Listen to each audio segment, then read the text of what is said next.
જય શ્રી કૃષ્ણ, રાધે રાધે. મારી ચેનલમાં આપ સૌનું હાર્દિક સ્વાગત છે. આજે આપણે બનાવીશું બદામ પેંડા. તો આ ખૂબ જ હેલ્ધી અને ટેસ્ટી પેંડા છે. તો ચાલો આજની નવી રેસીપી શરૂ કરીએ. સૌથી પહેલાં તો સવા કપ એટલે કે 200 ગ્રામ જેટલી આપણે બદામ લઈશું. એમાં ગરમ પાણી એડ કરી અને 2 કલાક સુધી રહેવા દેવાની છે.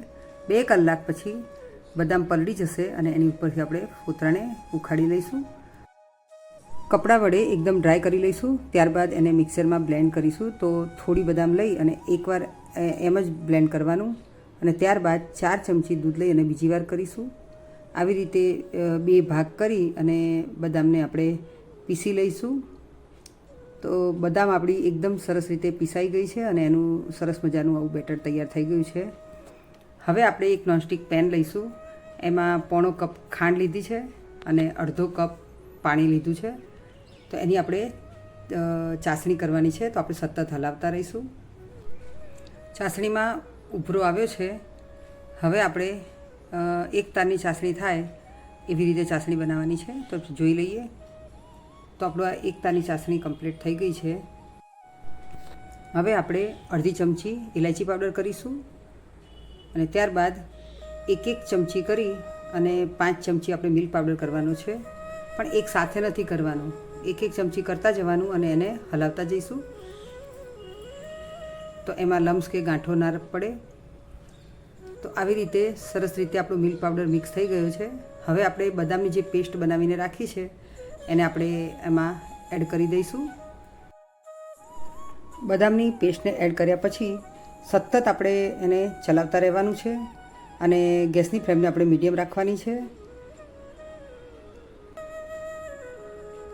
પેનની આજુબાજુ ચોંટે નહીં કે નીચે દાજે નહીં તેનું આપણે ધ્યાન રાખીશું અને સતત આવી રીતે ચલાવતા રહીશું. તો હવે ધીમે ધીમે પેન છોડે છે અને થોડું થીક પણ થયું છે. તો હવે આપણે 2 ચમચી ઘી કરીશું. ઘીને પણ આપણે મિક્સ કરતા જઈશું અને જ્યાં સુધી પેનને છોડે નહીં ત્યાં સુધી આપણે એને સતત મિક્સ કરતા જવાનું છે. હવે એકદમ સરસ રીતે આપણું આ બેટર પેન છોડવા લાગ્યું છે. તો હવે આ સ્ટેજ ઉપર આપણે અડધી ચમચી ઘી કરીશું અને ફરીથી એને મિક્સ કરી લઈશું. પેંડા બનાવવા માટે જે માવો જોઈએ એવો હવે આપણે કમ્પ્લીટ તૈયાર થઈ ગયો છે. તો હવે આપણે એને એકદમ ઠંડુ થવા દેવાનું છે. ઠંડુ થયા પછી આપણે હથેળી વચ્ચે ગોળ બનાવી અને પેંડા તૈયાર કરવાના છે અને એને કોપરાના છીણમાં આપણે કવર કરી લેવાનું છે. તો આવી રીતે બધા જ પેંડા આપણે તૈયાર કરી લઈશું. તો આવી રીતે ટોપરાના છીણમાં કવર કરીને બધા પેંડા તૈયાર થઈ ગયા છે.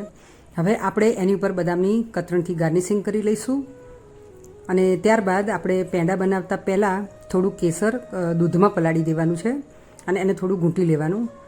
તો એ કેસરને આપણે પેંડાની ઉપર કરીશું. તો દેખાય છે ને એકદમ સરસ. તો તૈયાર છે આપણા બદામ પેંડા. આ પેંડાને ફ્રીજમાં રાખી અને 15 દિવસ સુધી ઉપયોગ કરી શકાય છે. તો વૈષ્ણવો તમે પણ જરૂરથી બનાવજો. ઠાકોરજી લાયક સામગ્રી છે. તો હવે ફરી મળીશું નવા વિડીયો સાથે. ત્યાં સુધી આવજો.